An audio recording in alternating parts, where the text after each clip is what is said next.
Hello. So I'm planning a gig for the 10th of January, and currently it's November.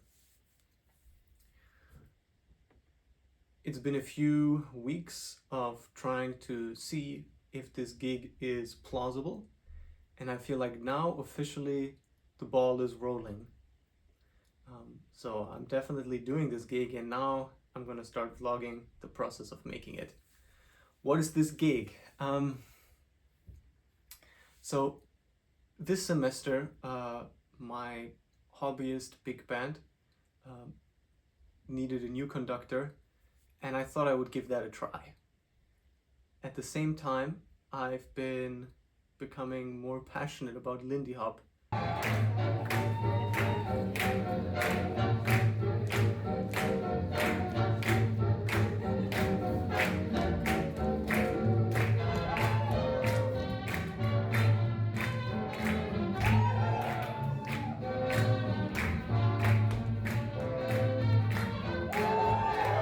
There aren't so many live dancing opportunities here where I am, so there was a thought to have the big band that I conduct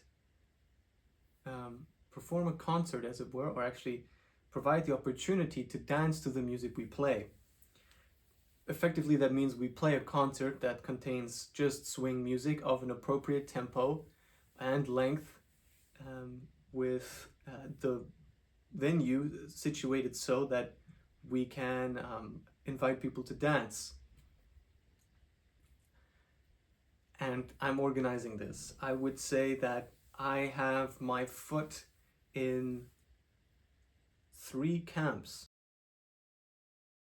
I've discussed some preliminary hurdles of like financing the thing, covering costs, what about pricing, and etc, etc, etc. Now it looks like the date is locked in, 10th of January. It's November and I'm feeling the heat. So our big band has a patron, and they have a ballroom in their building, and with them I asked, can we do this event there? I had a planning meeting not too long ago. And immediately I'm also thinking about logistics, how we market this, plus. So I can't do all of this by myself necessarily. I don't have the social media contacts for all the Lindy Hoppers in my area, and trying to get word out to them is also going to be a challenge. Then there's the question of money. They've appointed 2 people to help organize the event with me, and I'm meeting one of them tomorrow, and we're just going to meet after the big band rehearsal. So tomorrow's going to be kind of a big day. Hi. Hallo Linda. Hallo? Ja. Okay, ja. Ja, ich habe kein Problem damit.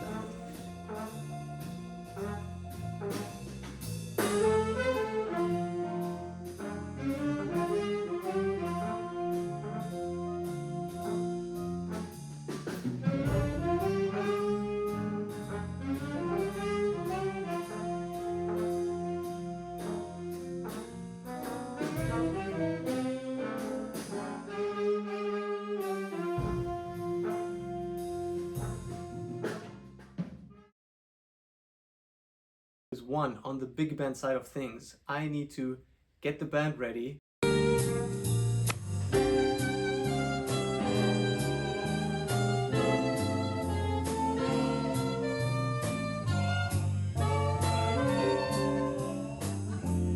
We need to rehearse, practice all the pieces, sort out the forms, make sure that they are stable, because at the end of the day, people should dance to this. So there's a certain level of quality we need to reach with our pieces so that they are going to be suitable. My first concern with planning this concert or event or whatever was, can the big band play for a long enough time so that it's actually an event? And that's because we don't have the resources, the time, or the skill to throw down a bunch of the classics, learn them all new, and get them ready for an event on what I consider to be, for our band, like medium-term notice. So I've looked through the repertoire we've had since I've joined the band. And so the people in my band, they like to play funk, not swing, not so much. There were a few suggestions about swing, so we're playing a few things that I think have become Lindy Hop standards for me, things that I love to dance to. And also arrangements of these pieces tend to lend themselves very good to Lindy hopping. Sunny Side of the Street is one that I really, really like that we're going to be doing. The other thing that I'm thinking about is to increase the bulk of the time dancing. We might have to stretch out some of these arrangements. Some of these arrangements are 2-3 minutes. Generally, I think for Lindy Hop dancing, 3 to 4 minutes is kind of the sweet spot, particularly for social dancing, right? Because if we have 11 pieces, each of them is 2 minutes,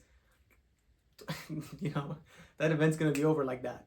So most of the arrangements are about 2-3 minutes. I want to aim for 4 minutes for each arrangement. That means solos.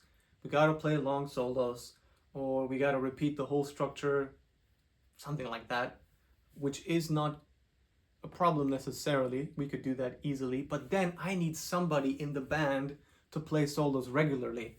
Okay,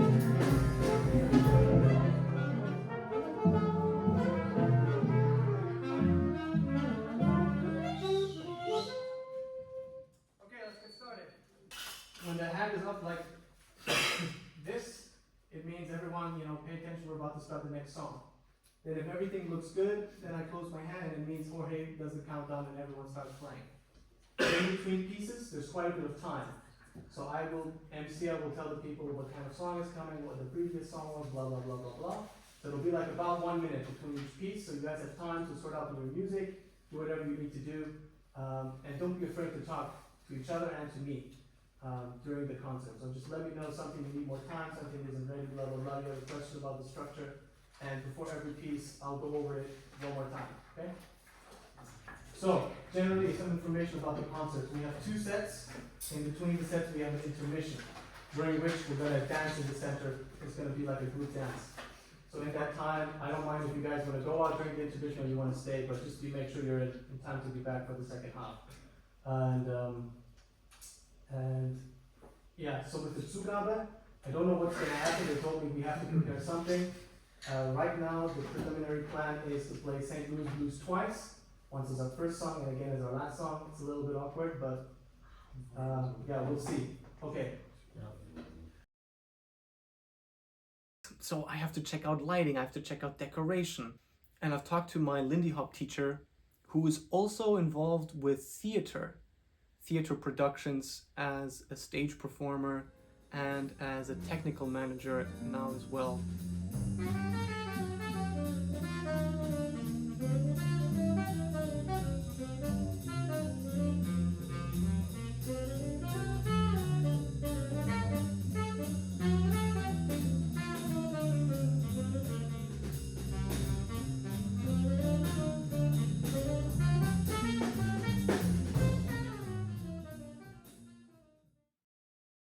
I'm worried about communicating to the other people, not just what we're doing, but also hearing from them, what do they want from us? Are there any particular things that stand out to them about live music that they like or dislike? For example, I heard a sentiment, and not having had so much experience myself, I can't say if I agree with it or disagree with it, but people find dancing over songs with active vocals to be very distracting. So with them on their side, one, they're helping me. I'm asking them questions, I'm coordinating with them, and they were very gracious to let me advertise my event through their portal. With that, I'm reaching easily 30-40 Lindy Hoppers potentially. I've pitched the name for this event to be Jive to Jazz in January, but I'm not sure. It's a little bit long, and it doesn't, it kind of, from the Lindy Hop side of things, it's been a interesting journey because the Lindy Hop community in my city has now made a festival out of this weekend that's starting on January 10th. So now it's now kind of a event that's part of a festival, kind of. The festival's name is going to be Swinging in the Rain. It's January, but we're in a place where it doesn't really snow. It will probably rain, so it's kind of like a local joke, I guess. So the people who are aware of what the weather is like in January in my city, they're gonna get it, maybe. To the outside, it might look a bit strange.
$7:20 Uhr.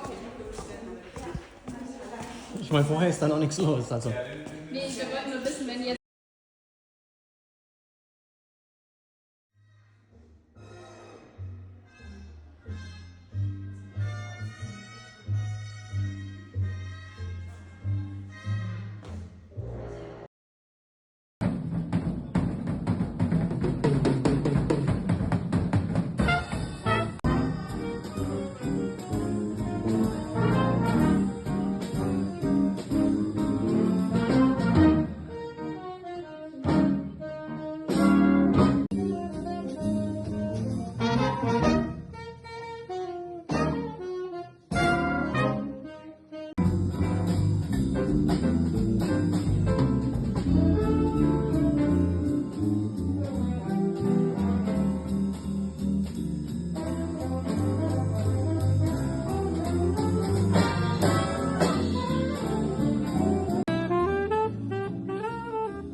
Anyway, so for our last number, before we break for intermission, we're going to play another tune, nice steady tempo. So again, everybody, please come out to the dance floor.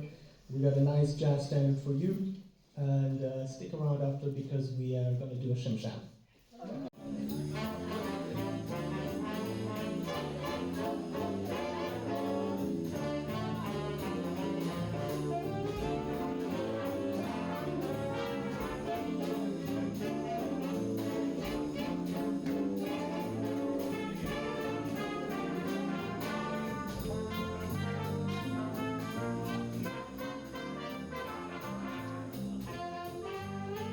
The idea is just to capture the zeitgeist of a foregone era, to kind of simulate the past, to have a big band play swing music and for people to be dancing to that music in a dance space. That's kind of the only reward I see out of it. And the worst part is I have to play. I have to conduct/play.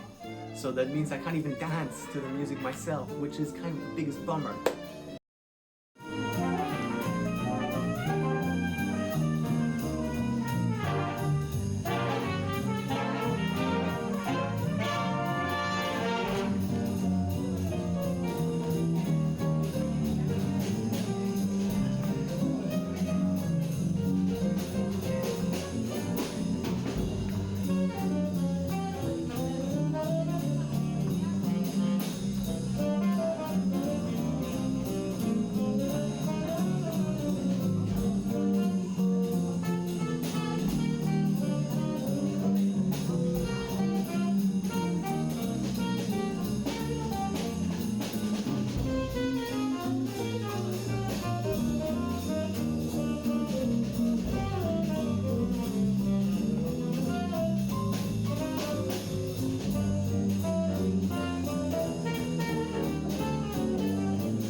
When we're doing a social Lindy Hop dance in a social environment, so it's not a choreography, we're improvising.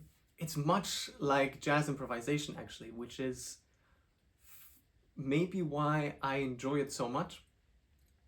And anyway, so the dancer, the way you are embodying rhythm, and the dancers talk about energy. It's something they use different terminology than musicians, but I think we kind of mean the same thing. So in terms of like, if your movements are big or small, it's kind of related to a little bit maybe to the dynamics, and how you move is kind of a little bit embodied through articulation.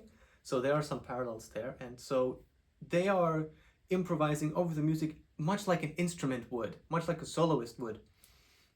It's either then that you are performing some kind of interaction with the existing music, so that, right, so there's some kind of melody line going on, and in the spaces between the phrases, you could interject and add something, so kind of like a call and response, although I wouldn't really say that's quite right, because it tends to be on a much smaller scale, right? So call and response more is like a phrase and then a answering phrase.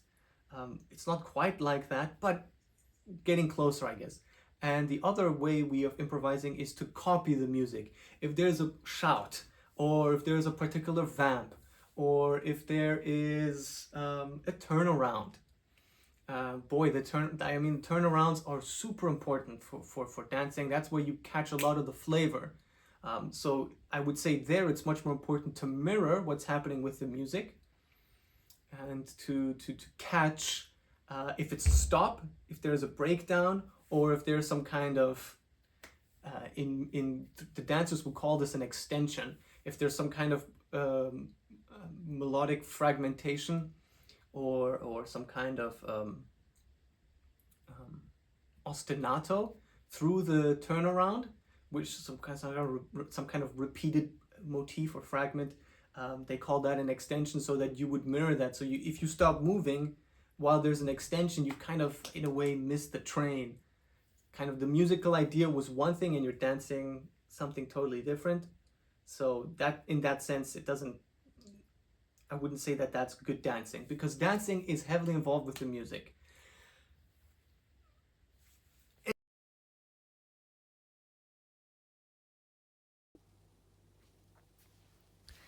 So,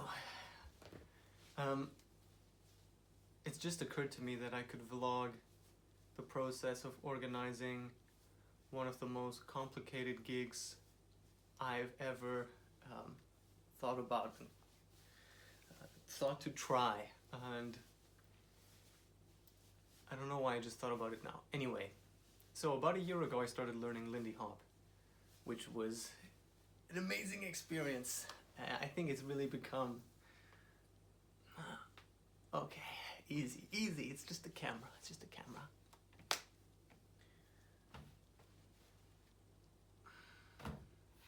So, I need to get a license, a GEMA license, GEMA, so that I can put on one of the gigs that I'm thinking about. So this is what's happening.